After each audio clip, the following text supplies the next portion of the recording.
How you gonna exercise your harmony when the drugstores all go dry? Oh, how you gonna mutualize the key of C in the cheerless by and by? You can get together in the same old place, you can try to sing the same old ways, but you won't get those brotherly chords you used to get in bygone days. Oh, how you gonna harmonize those blue refrains when you drink plain ginger ale? Oh, how you gonna sympathize on minor strains when the kick's gone from your pail? There's only one solution, you can't get song pollution without a twinkle in your eye. So how you gonna sing a little harmony when the drugstores all go dry? How you gonna exercise your harmony when the drugstores all go dry? Oh, how you gonna mutualize the key of C in the cheerless by and by?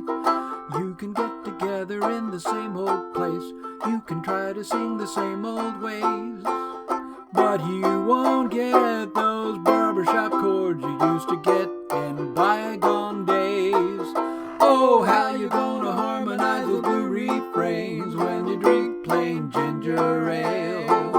Oh, how you gonna sympathize on minor strains when the kick's gone from your pail?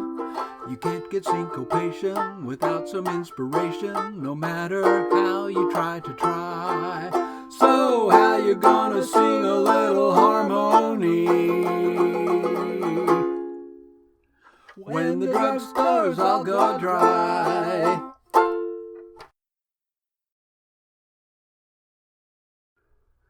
The song was written by Wendell Woods Hall, who was another ukulele hero that you probably haven't heard of.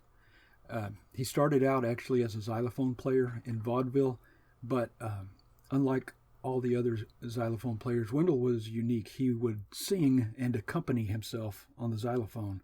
So he sang and played xylophone at the same time. Nobody else ever did that. But he was also a expert ukulele player, and he played regular uke, banjo uke, and a couple of different 8-string instruments, like they would call it like the T-play, and another one called the taro patch. And he wrote an instruction book.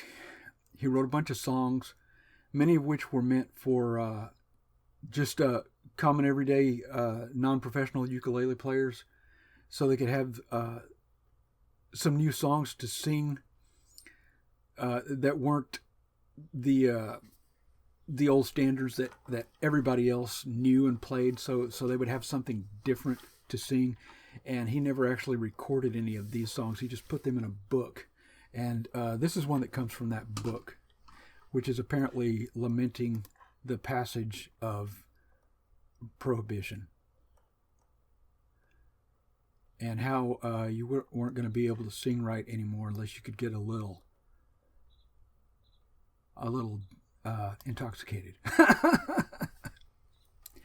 And it's got a couple of those diminished seventh chords in it. I saw it. I thought that was kind of funny. I just used my thumb because I saw somebody else in a YouTube video do it. So I got an E flat in there, so I just wrapped my thumb around and of course you can just move this up and down the fretboard and play it anywhere. And the thing about diminished seventh chords is they stay the same way when they're inverted. So if you have an A or an E flat or an F sharp or a C diminished seventh, you can play them all from this one position, and then it's the same for just that one, a half step down. And then this one here, all you need is these two strings, and that's good for the G, the D flat, the F, or the B flat. And you can play every diminished seventh chord from those three positions if you want to. And then of course you can also play them all up the scale. But I just use my thumb. I just wrap my thumb around because I have a really hard time controlling my little finger and getting it to do anything. And there's another interesting chord in here that if you have trouble playing an A flat 7, which I also wrap my thumb around, you could play it like this, which is an A flat 7 without a 5, which means there's no E flat in it. This song was written that way, though. It was written for the A flat 7, no 5. And I'm pretty sure the reason he did that is because it's easier to play than the actual A flat 7, which I can't even slow like this, I guess, like that, with 4 fingers. No way I could do that up to speed.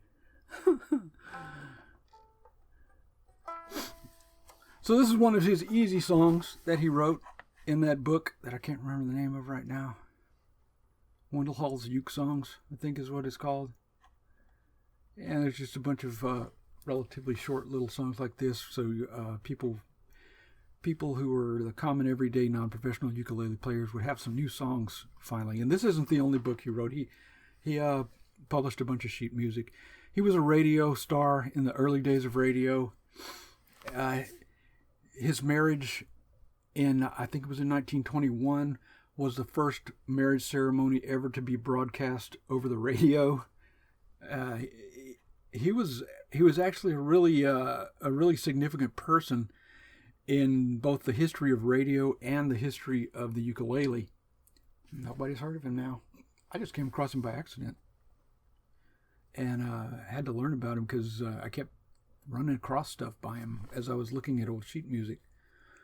So I guess that's long enough. There you go. Thank you.